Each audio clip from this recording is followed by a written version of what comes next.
वज़ीर आज़म साहब जनाब नरेंद्र मोदी साहब और रेल मिनिस्टर अश्विनी वैष्णव साहब का तहे दिल शुक्रिया करना चाहता हूं। जम्मू को अपना डिवीज़न मिले, ये बहुत अरसे से हमारी मांग रही है, बहुत अरसे से हमने इसकी बात की।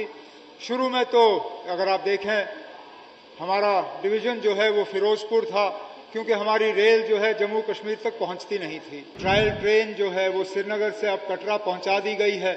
उम्मीद की जा रही है कि बहुत जल्दी वज़ीर आज़म साहब के हाथों श्रीनगर से लेके कटरा का जो हिस्सा है वो जोड़ के ये पूरा जो है ट्रेन मुकम्मल किया जाएगा। Honourable lieutenant governor Manoj Sinha Sahab, minister of state prime minister's office doctor Jitendra Singh Sahab, leader of the opposition J&K assembly जनाब Sunil Sharma Sahab, member of parliament Lok Sabha Jugal Sharma Sahab, यहाँ पे आए हुए तमाम ऑनरेबल MLA हजरात, जम्मू कश्मीर गवर्नमेंट के तमाम सीनियर अफसरान, रेलवेज के अफसरान, यहाँ पे मौजूद भाइयों बहनों, आप सबको मेरे तरफ से आदाब।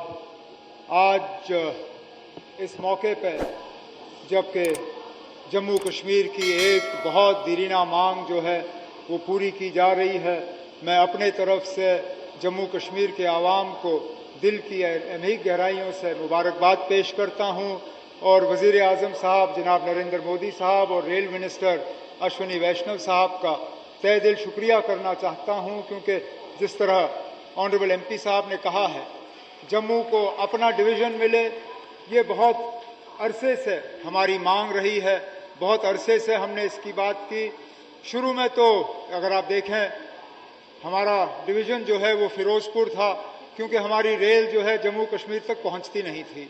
जम्मू कश्मीर तक पहुंचने के लिए पहले हम पठानकोट में उतरते थे, फिर आहिस्ता आहिस्ता रेल जम्मू पहुंची।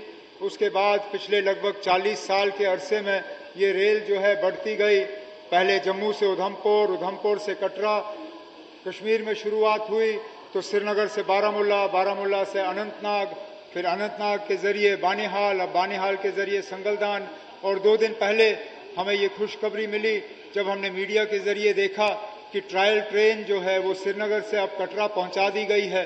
उम्मीद की जा रही है कि बहुत जल्दी वज़ीर आज़म साहब के हाथों श्रीनगर से लेके कटरा का जो हिस्सा है वो जोड़ के ये पूरा जो है ट्रेन मुकम्मल किया जाएगा, जिससे कि मुझे लगता है जम्मू कश्मीर के आवाम को बहुत ज़्यादा इसका फ़ायदा होगा।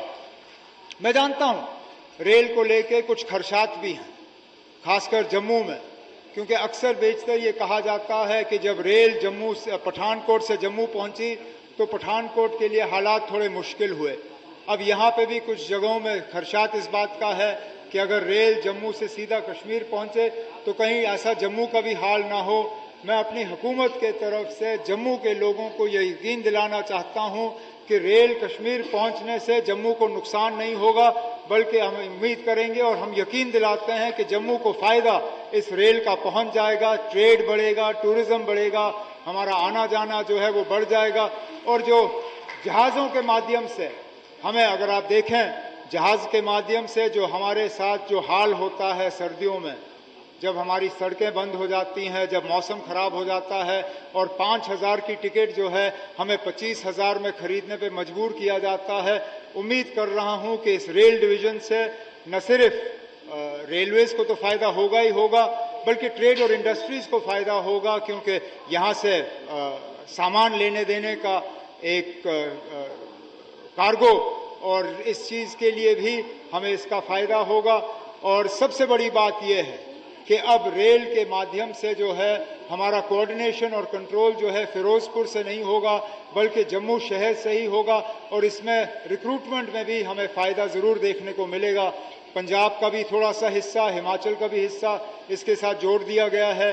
जैसे मैंने कहा, जम्मू कश्मीर के लोगों की बहुत अरसे से इस चीज़ की डिमांड थी और आज वज़ीर आज़म साहब के हाथों इस डिमांड को पूरा किया गया है, जिसके लिए वज़ीर आज़म साहब का हम शुक्रिया करते हैं। और इस मौके पर जम्मू कश्मीर के लोगों को मैं अपने तरफ से और हुकूमत की तरफ से मुबारकबाद पेश करता हूँ। बहुत बहुत शुक्रिया। जय हिंद, जय जम्मू कश्मीर।